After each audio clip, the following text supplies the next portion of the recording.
Good morning. This is Willie Arcilia, your inclusive economist. Welcome to the 12th episode of Our Brand Doctor.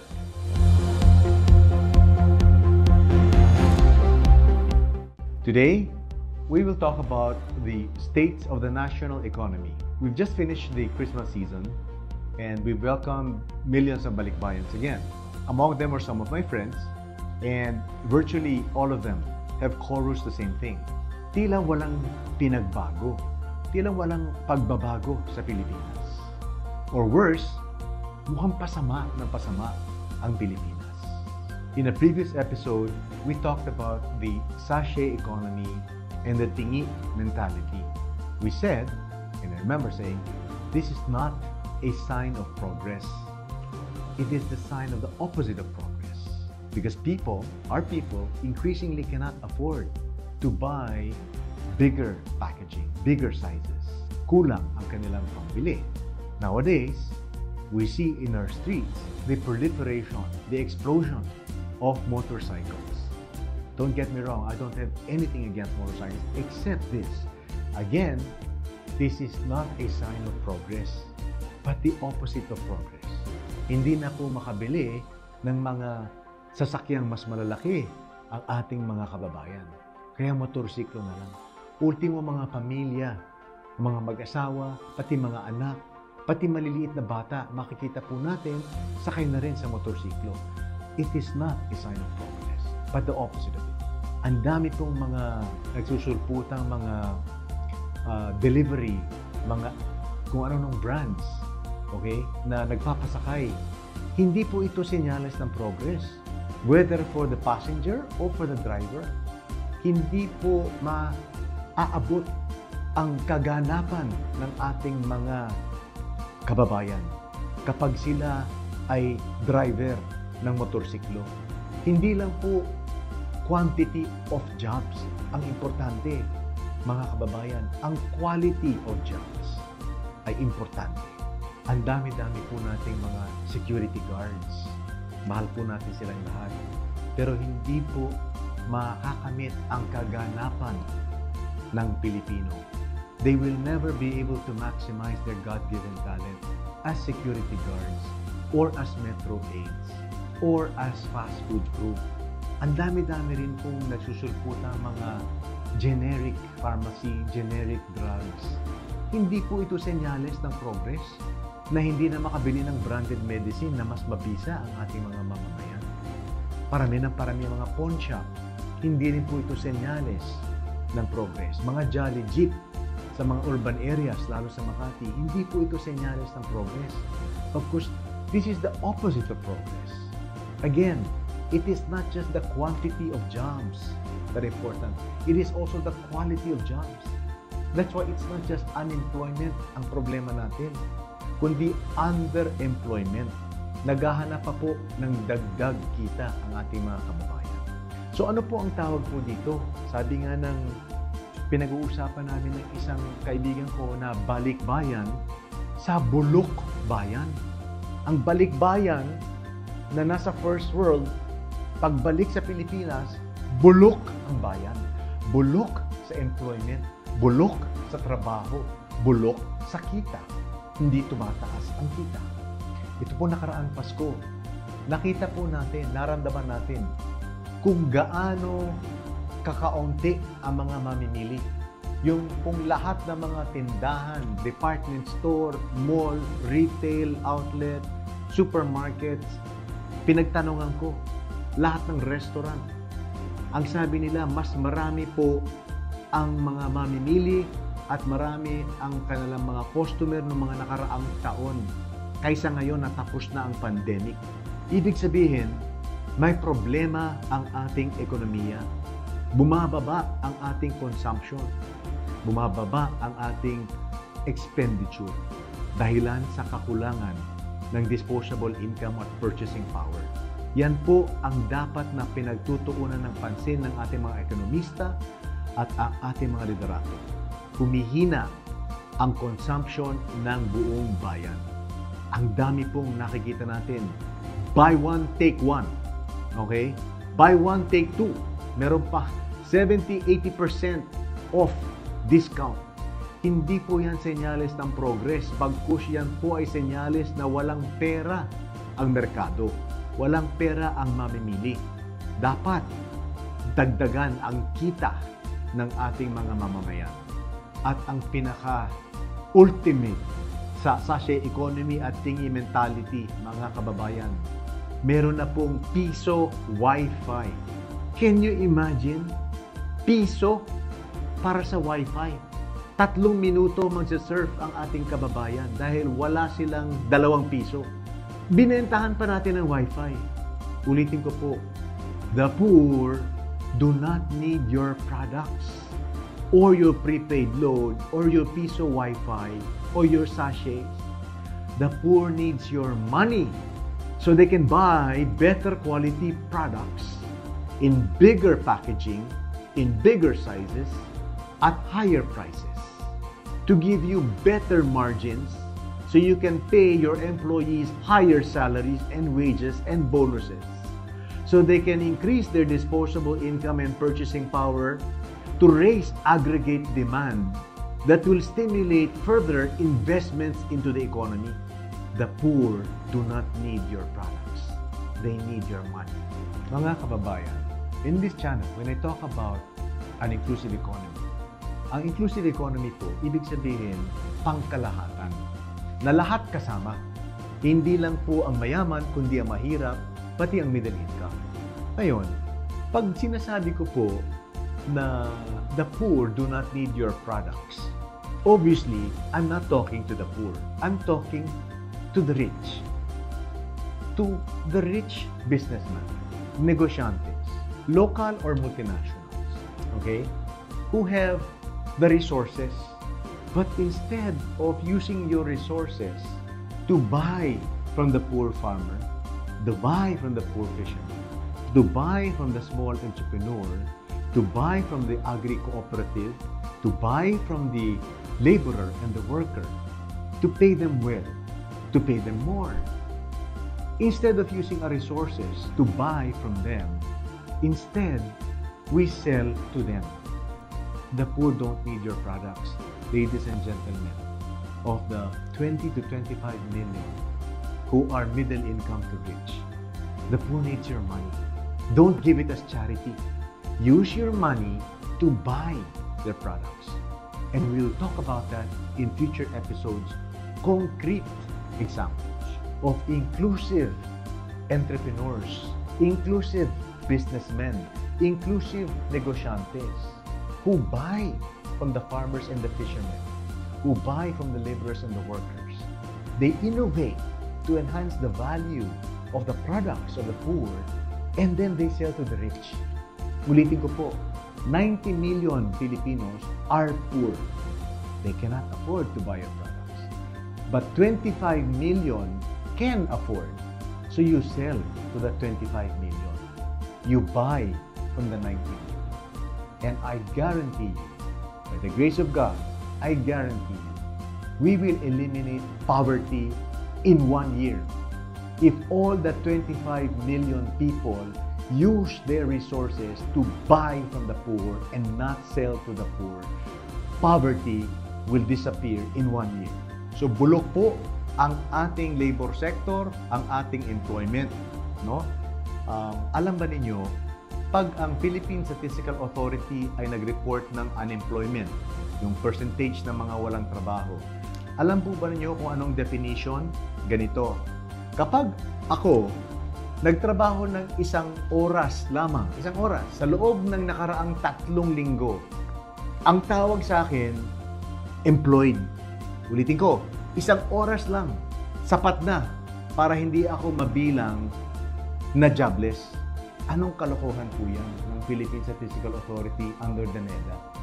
Hindi po makatotohanan. Kaya po, puro kasinungalingan po yung unemployment na 3.5%. Malamang 50% po ang ating unemployment. Bakit? Hindi lang po yung hindi makahanap ng wastong trabaho dito. Kung hindi yung ating 15 million OFWs, dapat kasama rin sila sa bilang na unemployed. Kasi wala akong employment dito. Kaya sila lumabas ng bansa. Yan po ang tunay na larawan ng ating employment. Hindi po 3.5%, 4%. Pangalawa, yung pong underemployment, ibig sabihin, hindi pa sapat ang kinikita ng isang trabahador. Kaya siya po ay naghahanap pa ng ibang mga trabaho na mas maraming kita, mas malaking sahod. Napakilaki din po niyang underemployment. Pag sinama natin ang unemployment na tunay at underemployment na kulang ang kinikita at ang 15 milyong OFW, ang tawag po dyan, bulok ang ating employment sector, ang ating labor sector. Kaya po, bulok bayan. At natural, kapag bulok ang ating employment, bulok din ang ating kita, bulok ang ating income, bulok ang ating inequality. Ibig sabihin, mayaman, lalong yumayaman. Samantala ang mahirap na dapat nating iangat, dapat nating payamanin, ay lalo naghihirap. At dahil dyan, bulok din ang ating kalusugan, ang ating mga kabataan ng malnourished, undernourished, lumalaki ng kulang ang kanilang nutrisyon at bulok din ang kanilang brain cells. Bulok ang kanilang katalinuhan, pinakamababa ang ating IQ sa buong Asia. At pag mababa ang IQ ng isang tao, katulad ko halimbawa, malamang ang trabaho makukuha ko, mababa rin ang bayad. Mababa na naman ang aking income at ang aking mga anak magiging lower IQ din. Ganyan ang kinabukasang hinaharap ng ating mga mamamayan. Kahit kayo ay mayaman, nasa exclusive schools ang inyong mga anak, apektado rin kayo dahil ang ating mga kababayan, ang inyong merkado, ang inyong mamimili, your market will not have enough purchasing power to buy your products. That's why you will never develop world-class products. You will only have class products. Because the poor cannot afford to buy world-class products.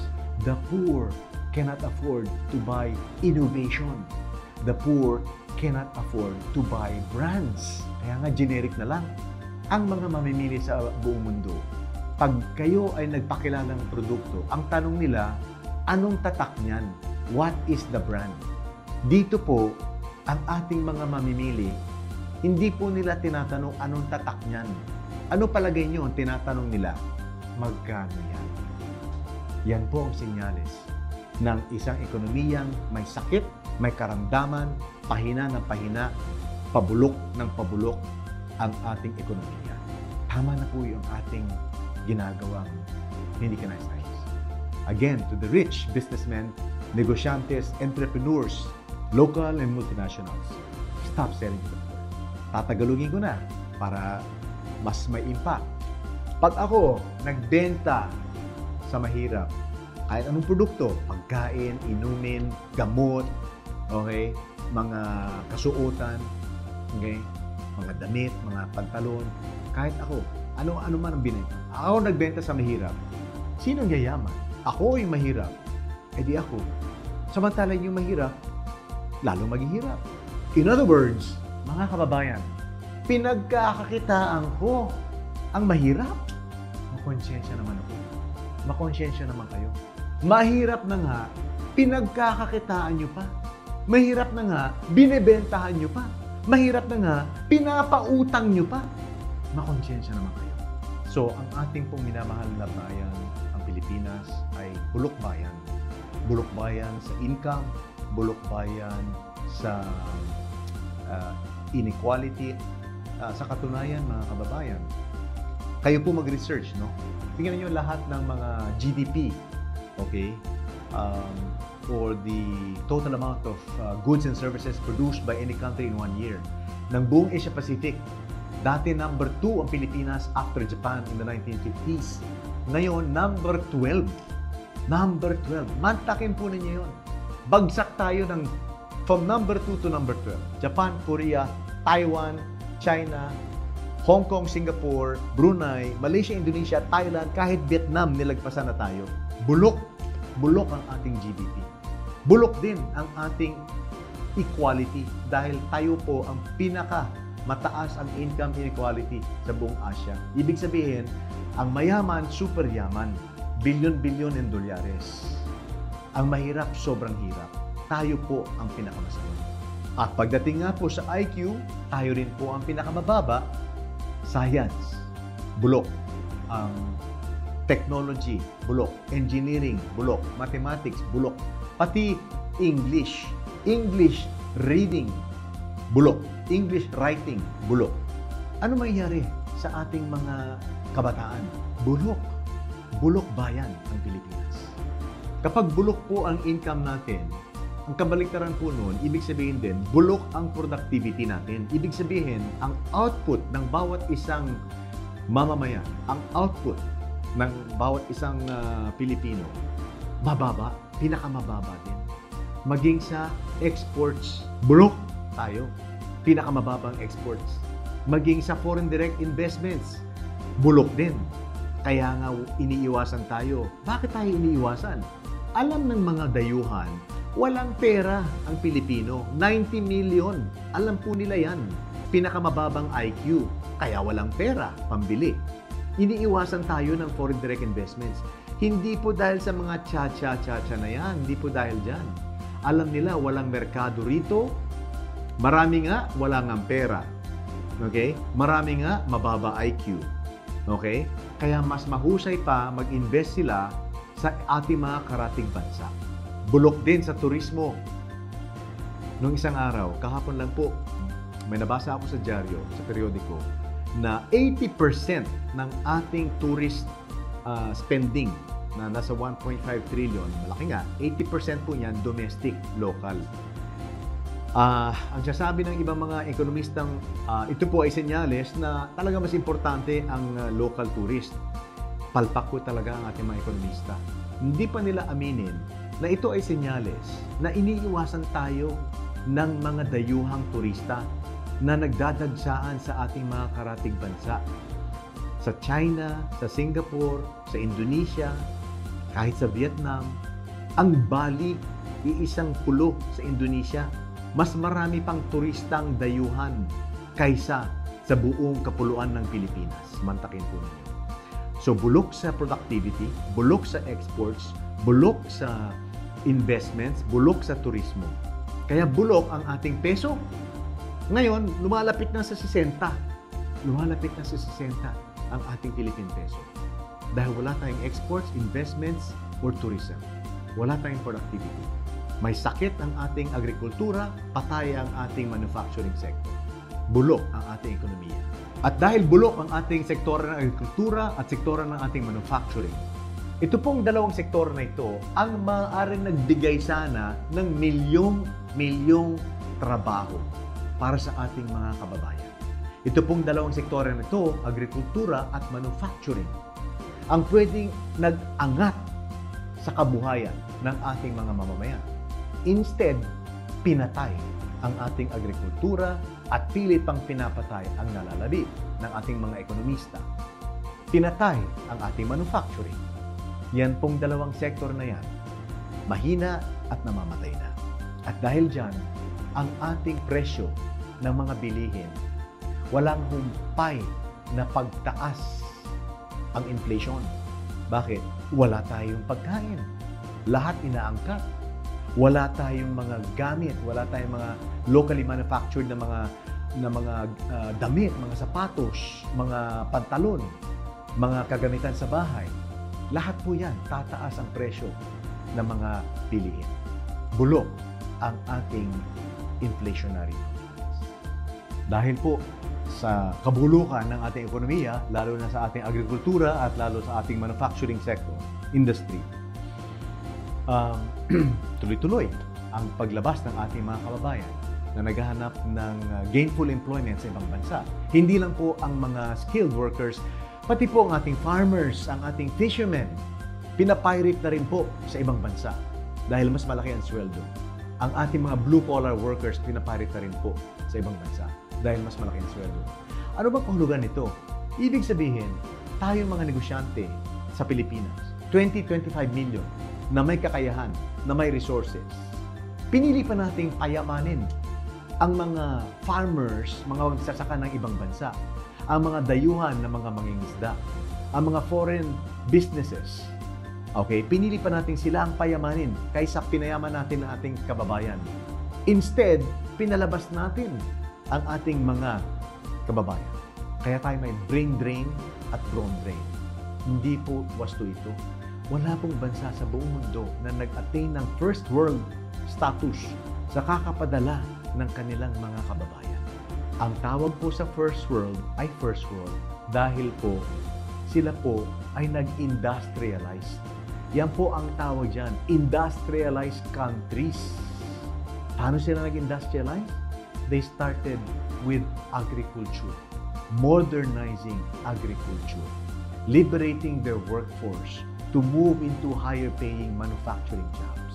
The complete opposite of the Philippine economic model.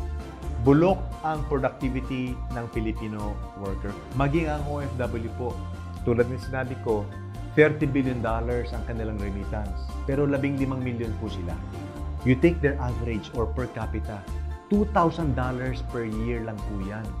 Kung iniisip nyo pong malaki yan, maliit po yan. $155 per month lang yan. Eh may 5 pang pinapakain. Sa 30 araw, tigwa $1 lang yan per person per day. Ikumpara po natin sa Vietnam. Ang Samsung, pinagpilian ng Pilipinas at Vietnam kung saan maglalagay ng kanilang planta. Pinili ang Vietnam. Bakit? Mas murang pagkain, mas mababa ang sweldo, mas matalino mga tao. Ano ang output ngayon ng Samsung plant sa Vietnam? 60,000 workers. Export, $60 billion. Doble sa remittance ng Pilipino. Lahat ng OFW, pinagsama-sama natin, 15 milyon. Kalahati lang ang remittances natin kumpara sa output ng isang planta ng Samsung sa Vietnam. $2,000 ang productivity ng Filipino OFW. Samantalang ang Vietnamese worker, $1 million ang kanilang export. Isa. Isipin nyo na lang, ang galing ng Vietnam, ang bulok ng Pilipinas. Ang galing ng Vietnam worker ng Samsung plant, ang bulok kahit ng OFW remittance. Bulok ang ating ekonomiya. Dahil bulok ang ating ekonomiya, bulok ang employment, bulok ang income, bulok din ang savings. Wala tayong savings, kaya bulok ang investments. Okay? Maliit ang investment na napupunta sa property, plant and equipment, machinery, at sa mga inventaryo. Okay? Dahil bulok ang savings, walang naitatabi, milyon-milyon, walang bank account. Nag-research ang Bangko Sentral. Bakit wala kayong bank account? Kadalasan, ang tugon, ano palagay nyo? Eh wala kaming savings eh. Ano ngayon ang tugon ng ating mga negosyante? Hindi ko nababagitin kung sino. Ang tawag sa kanila, fintech, mga financial experts kuno, sabi nila, kailangan financial inclusion. Pagtanong yung anong financial inclusion? Papautangin namin ng pera, yung mga walang pera. Bobo. Wala na nga pera, papautangin mo pa. Bobo. Financial inclusion does not mean papautangin mo yung walang pera. True financial inclusion means may pera ang taong bayan, which is beyond reach. Okay? Bank savings are beyond reach because wala nga silang savings. That is not financial inclusion na papautangin po ninyo, mga negosyante. Financial exclusion yan. Financial exclusion, not financial inclusion. So, what's the situation now? 90 million Filipinos faced with higher prices ng mga bilihin and lower disposable incomes. Just to survive day to day, they're increasing their personal debt for consumption needs. Short term, hindi po umuutang para makabili o makapagpatayo ng bahay, kundi para sa kanilang pang-araw-araw na pangangailangan. Hindi po senyales yan ng progress. That is the opposite of progress. That is a danger sign of a weak and a sick economy. Hindi rin po sila makabili ng mga bahay dahil mataas ang interest rate. Bakit? Dahil nga, para i-contain ang inflation, okay, tataas ng Bangko Sentral ang interest rate. Mali po yun. Yun pong inflation, hindi naman dahil sa maraming perang umiikot. Yung pera, concentrated lang sa kakaunti. Tumataas ang inflation because of supply side factors. Kulang ang supply ng pagkain, ng bilihin, kulang ang supply ng mga raw materials at packaging materials. Okay? Supply side po ang ating inflation. You do not solve that by increasing interest rates na siya ding nakakapag-discourage ng investments ng mga negosyo at pati ng mga mamimili, mga consumer para sa kanilang mga bahay-bahay. Whether they want to buy appliances, furniture, or renovate their homes or build new houses. Kaya po meron tayong real estate market slump. Pahina ng pahina ang ating real estate. May oversupply pa. Gawa ng paglabas ng mga pogo. Bakit po natin inasa ang ating ekonomiya sa mga pogo na pinagsabihan na po ng China? Bawal yan, ginagawa na yan. Mantakin po natin, pinagbawal na mga komunista, okay? Immoral sa mga Kristiyano. Pero ang Pilipinas, imbis na itanayo ang ating agrikultura, ang ating industriya at manufacturing, pinagpiestahan ang pogo. Illegal sa China, immoral sa Kristiyano, tinanggap ng Pilipino. Bulok